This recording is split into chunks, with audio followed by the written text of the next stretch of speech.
Welcome to new TV Telugu. స్థానిక సంస్థల ఎన్నికలు స్వేచ్ఛగా నిష్పక్షపాతంగా జరిగితే కూటమి ప్రభుత్వానికి వ్యతిరేకంగా ప్రజలు స్పష్టమైన తీర్పు ఇస్తారని వైసీపీ అధినేత జగన్ ధీమా వ్యక్తం చేశారు. పార్టీ ముఖ్య నేతలతో ఈ రోజు నిర్వహించిన సమావేశంలో ఆయన పాల్గొని రాబోయే స్థానిక ఎన్నికలపై దిశానిర్దేశం చేస్తూ పలు కీలక వ్యాఖ్యలు చేశారు. ఈ ఎన్నికలు కేవలం గెలుపోటములకు సంబంధించినవి మాత్రమే కావని, క్షేత్ర స్థాయిలో పార్టీ కోసం శ్రమిస్తున్న కార్యకర్తలకు అండగా నిలబడాల్సిన కీలక సమయమని జగన్ పేర్కొన్నారు. గతంలో జరిగిన ఎంపీటీసీ, జెడ్పీటీసీ, మున్సిపాలిటీ ఎన్నికల్లో అధికార దుర్వినియోగం, దౌర్జన్యాలు చూశామన్న ఆయన ఈసారి ప్రతి స్థానంలోనూ సమర్థులైన బలమైన అభ్యర్థులను పోటీకి దింపాలని సూచించారు. అవసరమైతే నాయకులు తమ కుటుంబ సభ్యులను సైతం బరిలోకి దించేందుకు వెనుకాడకూడదని పిలుపునిచ్చారు. ఏ నియోజకవర్గంలోనూ పోటీ లేకుండా ఏకగ్రీవాలకు తావు ఇవ్వకూడదని, ఒకవేళ ఎక్కడైనా ఏకగ్రీవాలు జరిగితే అక్కడి కోఆర్డినేటర్లు భవిష్యత్తులో అసెంబ్లీ అభ్యర్థులుగా కొనసాగలేరని హెచ్చరించారు. పార్టీ కేడర్ బలోపేతం కోసం 14 నుంచి 15 లక్షల క్యూఆర్ కోడ్ ఆధారిత గుర్తింపు కార్డులు సిద్ధమయ్యాయని, సెప్టెంబర్ 5 నుంచి మండల, నియోజకవర్గ, జిల్లా స్థాయి సమావేశాలు నిర్వహించి వీటిని పంపిణీ చేయనున్నట్లు వెల్లడించారు. వెన్నుపోటు పార్టీ, వెన్నుపోటు పాలన అనే నినాదంతో గ్రామ స్థాయిలో వైసీపీ, కూటమి పాలన మధ్య ఉన్న వ్యత్యాసాన్ని వివరిస్తూ ప్రచారం చేయాలని పిలుపునిచ్చారు. ఎందుకంటే స్థానిక సంస్థలకు సంబంధించి జరగబోతా ఉన్నట్టుగా ప్రభుత్వం ప్రకటనలు చేస్తూ ఉన్న నేపథ్యంలో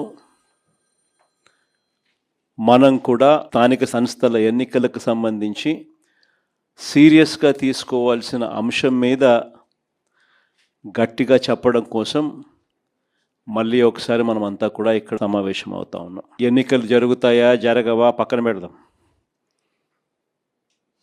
ఎందుకనంటే ఆయన ఎన్నికలు జరపాలనే ఉద్దేశంతో చేసిన పనులు కావు అన్నట్టుగా కొన్నిసార్లు అనిపిస్తాయి.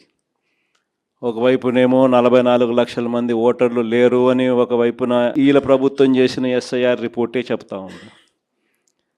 మరోవైపున ఆ 44 లక్షల మందిని కలిపి ఓటర్ల లిస్టును తయారు చేస్తున్నారు. సో మరి ఎన్నికలు లేని ఓట్లు ఉన్నట్టుగా చూపించి ఎన్నికలకు పోయే కార్యక్రమం జరుగుతూ ఉంటే హైకోర్టులు ఎలా ఒప్పుకుంటాయి, ఎన్నికల కమిషన్ ఎలా ఒప్పుకుంటుంది అనేది పక్కన పెడదాం. ఎందుకంటే ఒకవైపున ఓట్లు లేవని వీళ్ళే చెప్తున్నారు, మరోవైపున అవే ఓట్లతోనే వీళ్ళు ఎన్నికల ఓటర్ లిస్టు తయారు చేసి ఎన్నికలకు పోయే కార్యక్రమం చేస్తూ ఉన్నారు.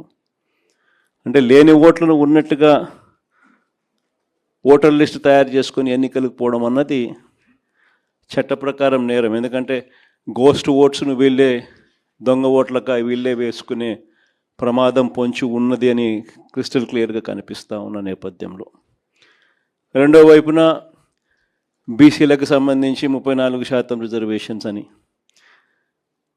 ఆంధ్రాలోనే ఇక్కడే మనం చేసినప్పుడే కోర్టు కొట్టేసింది.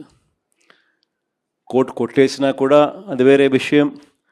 మనం అంతకన్నా ఎక్కువగానే స్థానిక సంస్థల్లో మనం బీసీలకు ప్రాధాన్యతలు ఇచ్చటం. కానీ ఒకవైపున కోర్టు కొట్టేసిన జడ్జిమెంట్లు ఇక్కడే ఉండగానే మరోవైపున ఈయన అదే జీవో మళ్ళా ఇచ్చి మళ్ళీ ఎన్నికలకు పోతా ఉన్నాడు. అంటే దాని అర్థం ఏంది?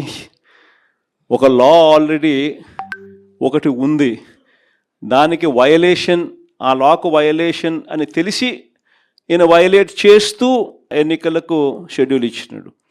అంటే కోర్టులు ఆటోమేటిక్లీ ఇంటర్వ్యూన్ అవుతాయి, ఆటోమేటిక్లీ కోర్టులు తనను తప్పులు పడతాయి, ఆటోమేటిక్లీ ఎలక్షన్స్ ఇది లేకుండా ఇది సరిదిద్దుకొని చేయాలి అని చెప్పి గట్టిగా చెబుతుంది అని కూడా అయినా ఇచ్చినాడు. కాబట్టి ఈయన ఉద్దేశం అసలు ఎలక్షన్ జరుపుతాడా జరపడా అనేది ఒక క్వశ్చన్ మార్క్ ఏరియాగా ఉంది.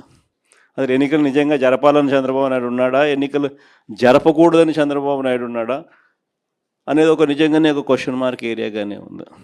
సరే అది పక్కన పెడదాం. ఎన్నికలు జరుగుతాయనే అనుకొని ముందుకు పోదాం. మనం